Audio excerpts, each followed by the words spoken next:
What if I asked how much you've invested in hair care this year? Maybe it's a few dozen dollars, maybe it's hundreds. Yet, despite all the shampoos, serums, and miracle treatments, are you actually seeing fuller hair? Or are you noticing more scalp under the bathroom light than you used to? Here's the part most marketing campaigns avoid talking about. Many hair products are built to create the appearance of healthier hair, not improve the condition of your scalp or follicles long term. Shine, texture, and volume can be temporary illusions, and that gap between appearance and reality is what leaves so many people frustrated. As we get older, especially after 50, the scalp naturally changes. Circulation can slow down, and hair follicles may receive fewer nutrients and less oxygen than they once did. When follicles are under stress, hair growth cycles can weaken over time. That's why surface-level fixes often fail to address the deeper issue. And this is where things get interesting. Researchers have explored several natural ingredients that may support scalp health and hair density when used consistently. Some of the most talked about options aren't exotic at all. They're common ingredients people already keep at home. While no single remedy works for everyone, certain combinations have shown promising results in early studies focused on scalp stimulation and follicle support. If you've ever felt anxious before washing your hair because of how much ends up in the drain, you're not imagining that emotional toll. Watching your hair thin gradually can affect confidence in ways most people never discuss openly. But understanding what's happening is the first step toward making smarter choices. Stay with me, because one oil that's constantly praised online doesn't work well for every scalp type. And in some cases, using the wrong oil too heavily or too often can create buildup, irritation, or inflammation that may worsen shedding. By the end, you'll understand which ingredients deserve caution, what actually supports scalp health, and how to choose better options. Before comparing oils or treatments, it helps to understand what's happening beneath the surface of your scalp. Because without understanding the mechanism, it's easy to waste time chasing products that only offer cosmetic results. Every hair follicle functions like a tiny biological system. Deep within the follicle is a structure called the dermal papilla, a cluster of specialized cells connected to blood vessels and nutrients from the body. These cells help regulate the hair growth cycle by sending signals that influence how hair forms, grows, and sheds over time. But this is where aging starts to work against your hair. As the body gets older, the tiny blood vessels that nourish the follicle gradually become less efficient.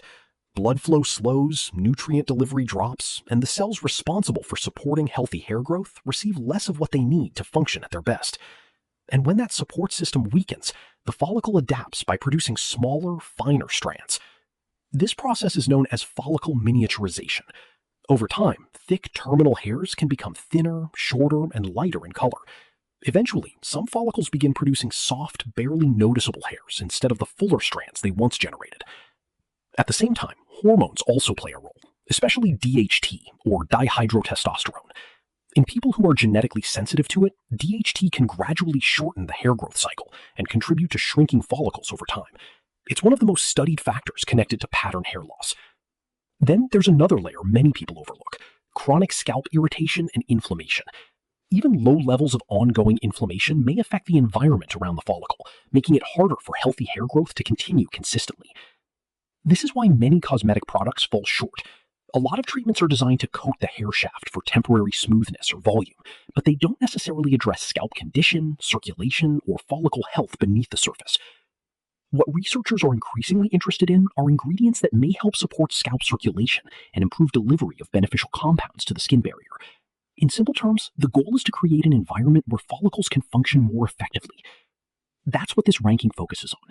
Instead of hype or marketing claims, we're looking at oils based on 3 practical factors: how well they absorb into the scalp, whether they contain compounds linked to scalp or follicle support, and how lightweight or compatible they are for regular use. So with that foundation in mind, let's start from the bottom of the list and work our way up. Let me ask you something. How many viral hair remedies have you saved without ever hearing anyone explain the downsides?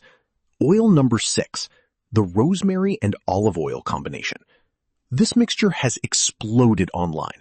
Type natural hair growth oil into almost any app, and you'll see people infusing rosemary into warm olive oil and treating it like a guaranteed solution for thinning hair. To be fair, rosemary itself has attracted legitimate scientific interest. Some research suggests rosemary oil may help support hair growth over time, with a few studies comparing its effects to commonly used topical treatments when used consistently for several months.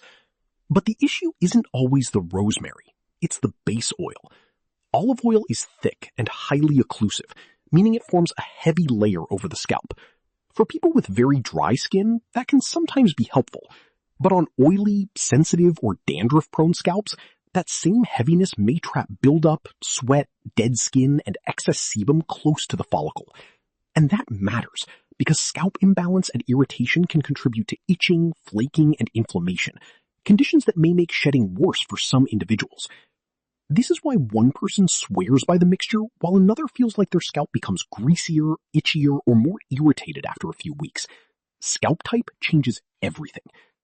If you've been using heavy oils and your scalp feels coated afterward, one helpful approach is applying shampoo to dry roots before adding water. Massaging it in first can help break down residue more effectively before rinsing. As a general hair growth solution, this blend has potential benefits for some people, but it's far from universal. Score 2 out of 10. Oil number 5, black seed oil. Black seed oil, also known as Nigella sativa oil, has a long history in traditional medicine. One of its key compounds, thymoquinone, has been studied for its antioxidant and anti-inflammatory properties. And to its credit, it may help calm irritated scalps and support overall scalp health, particularly when stress, dryness, or inflammation are contributing to temporary shedding. But there's an important distinction here. Improving scalp comfort is not the same as reversing advanced hair thinning. Black seed oil may help create a healthier scalp environment, but evidence for significant regrowth in dormant follicles is still limited. In other words, it can support the conditions for healthier hair, but it's not a guaranteed restoration treatment. Another common mistake is overheating it. Excessive heat can degrade some of the beneficial compounds inside plant oils, reducing their stability and effectiveness over time. That's why blasting it in the microwave isn't ideal. If you decide to use black seed oil, it's often better to dilute a small amount into a lighter carrier oil and warm it gently using indirect heat, like placing the bottle in warm water for a few minutes. Useful for soothing and maintaining the scalp, just not a miracle fix for major hair loss on its own. Score 4 out of 10. Oil number 4, castor oil with tea tree oil. Now we're getting into combinations that have a more interesting scientific basis behind them. Castor oil has been recommended for hair for decades, often through word of mouth rather than clinical evidence. But one reason it continues to attract attention is its unusually high concentration of ricinoleic acid, a fatty acid that gives castor oil its distinctive texture and properties. Some researchers believe ricinoleic acid may help support scalp circulation and improve moisture retention around the hair shaft, which can make hair appear fuller and reduce breakage over time. The downside is obvious the moment you touch it. Castor oil is extremely dense and sticky. Used alone, it can easily create buildup, especially on fine hair or oily scalps. That's why tea tree oil is often paired with it. Tea tree oil has been studied for its antimicrobial and antifungal properties, particularly in relation to dandruff and scalp irritation. For people dealing with flaking or excess oil, it may help keep the scalp environment cleaner and more balanced. Together, the pairing works in 2 directions. Castor oil helps seal in moisture and condition the scalp, while tea tree oil may reduce irritation and buildup that can interfere with scalp comfort. Some people report a warming or tingling sensation shortly after applying the mixture. In most cases, that's simply the effect of increased sensitivity or stimulation on the scalp, although anyone experiencing burning, severe redness, or itching should stop using it immediately.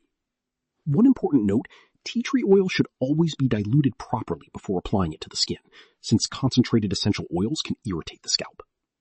As a supportive treatment for scalp health and hair appearance, this combination performs far better than many internet trends, though expectations should still remain realistic. Score 8 out of 10. Oil number 3, grapeseed oil with fresh lemon juice. This combination doesn't get nearly as much attention online, but the reasoning behind it is surprisingly practical. One factor many people overlook when talking about hair health is water quality. In areas with hard water, minerals like calcium and magnesium can accumulate on the hair and scalp over time. That buildup may leave hair feeling dull, heavy, dry, or difficult to manage. While hard water alone is not a proven direct cause of permanent hair loss, it can contribute to scalp irritation and make existing hair issues feel worse. Grapeseed oil stands out because it's lightweight and absorbs more easily than heavier oils. It's rich in antioxidants and linoleic acid, which may help support the scalp barrier without leaving behind a greasy residue. The lemon juice adds a different function entirely. Fresh lemon juice contains citric acid, which can help break down mineral residue and product buildup on the scalp and hair shaft. In small amounts, it may leave the scalp feeling cleaner and help improve the way lightweight oils spread across the skin. Grapeseed oil also contains plant compounds called proanthocyanidins, which have been explored in early research related to hair growth and follicle activity.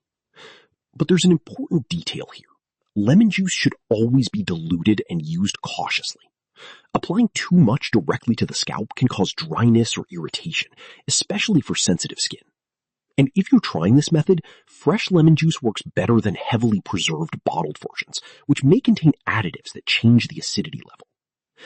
If you've been consistently using oils but still struggle with dullness, residue, or a coated feeling on the scalp, buildup from products or hard water may be part of the issue you've been missing. Score 8.5 out of 10. Oil number 2, virgin coconut oil with curry leaves and fenugreek. This is where the conversation shifts from simple scalp conditioning into deeper hair support territory. Coconut oil gets criticized constantly online, but much of the confusion comes from how it's used. Refined coconut oils and heavily processed blends don't behave the same way as high-quality virgin cold-pressed coconut oil. Virgin coconut oil is naturally rich in lauric acid, a fatty acid known for its ability to penetrate the hair shaft more effectively than many other oils. Instead of just coating the outside of the strand, it can help reduce protein loss within the hair itself, which is one reason it's often recommended for brittle or damaged hair. But what pushes this blend higher on the list is what's added to it. Curry leaves contain antioxidants and nutrients that have long been associated with traditional hair care practices, particularly in South Asian remedies focused on maintaining scalp and hair health. Then there's fenugreek. Fenugreek seeds contain compounds such as diogenin, along with proteins and plant nutrients that researchers have explored for their possible role in supporting hair strength and scalp condition. Some early studies suggest fenugreek extracts may help improve the appearance of thinning hair, although stronger clinical evidence is still needed. Preparation matters here more than people realize.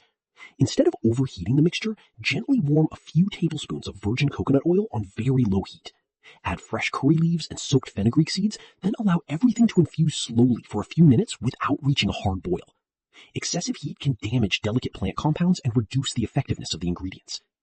Once cooled to a comfortable temperature, massage the oil into the scalp for several minutes and leave it on briefly before washing. The massage itself may also help improve circulation and distribute the oil more evenly. This combination stands out because it supports both the scalp and the hair shaft at the same time. The only drawback is consistency. Preparing it correctly takes effort, fresh ingredients, and patience. Score 9 out of 10. And now, oil number 1. This is the combination that gets the most attention, and also the one that needs the most realistic expectations. The pairing is jojoba oil with fresh onion juice. Let's start with jojoba oil. Technically, jojoba isn't a true oil at all. It's a liquid wax ester, and its structure is remarkably similar to the natural sebum produced by human skin. Because of that, many people find it lightweight, non-greasy, and easier to tolerate than heavier oils. Rather than sitting heavily on the scalp, jojoba tends to spread evenly and helps soften buildup without leaving an overly coated feeling behind. That makes it a useful carrier for other ingredients. Now, add onion juice. Onions contain sulfur compounds and antioxidants, including quercetin, which researchers have studied for their potential anti-inflammatory and antioxidant effects. Small studies involving onion juice have shown some promising results for certain forms of hair loss, particularly patchy hair loss conditions like alopecia areata. The sulfur content may also support the structure of keratin, the protein hair is made from. There's also interest in quercetin because laboratory research suggests it may interact with pathways linked to inflammation and hormone activity. However, claims that onion juice alone can completely block DHT or reverse most hair loss are far stronger than current evidence supports. Still, the reason this combination ranks highly is because it combines a lightweight, scalp-friendly carrier with plant compounds that may support follicle health and scalp condition when used consistently. The key word is consistently. Hair growth is slow, and no natural remedy produces overnight transformation. But among home-based approaches, this combination has some of the more interesting early research behind it, especially for people looking for supportive, non-pharmaceutical options alongside proper scalp care and nutrition. The evidence isn't magic, but it is compelling enough that researchers continue to study it. A widely cited clinical paper in the Journal of Dermatology reported that participants applying freshly extracted onion juice to the scalp twice daily saw a significant improvement in hair regrowth over an 8-week period. Some participants began noticing early visible changes within the first couple of weeks, while overall shedding rates dropped substantially by the end of the observation window. Importantly, these effects were not limited to mild cases. The study also included individuals with long-standing inactive follicles, suggesting that even weakened hair cycles may respond to consistent topical stimulation. The basic formulation is simple. Take 1 medium onion, blend or grate it, then strain the liquid carefully through a fine cloth until you collect about 2 tablespoons of juice. Mix this with roughly 1 teaspoon of pure, unrefined jojoba oil. Apply the mixture to thinning areas of the scalp once daily, ideally in the evening. The onion's sulfur-rich compounds are thought to support localized circulation and keratin-related activity at the skin level, while quercetin is studied for its potential role in modulating inflammatory and enzymatic pathways linked to hair thinning. And yes, the odor is strong, but so is the reason people continue using it. The 30-day consistency protocol. One application alone is not a treatment. Repetition is what drives any noticeable change. Each evening, prepare the mixture fresh. It should not be stored in advance, as onion-derived compounds degrade relatively quickly after extraction, reducing potency over time. Apply to a dry scalp and massage gently for about 3 minutes, using your fingertips in slow, circular motions. This step isn't just about spreading the mixture. The mechanical stimulation itself may help improve surface circulation and loosen compacted buildup around the follicle openings. In the morning, follow with a double cleanse approach. Before wetting your hair, apply shampoo directly onto dry strands and focus it into the scalp. Let it sit briefly, around a minute, to help break down oil and residue. Then add water, lather again, and rinse thoroughly with lukewarm water rather than hot.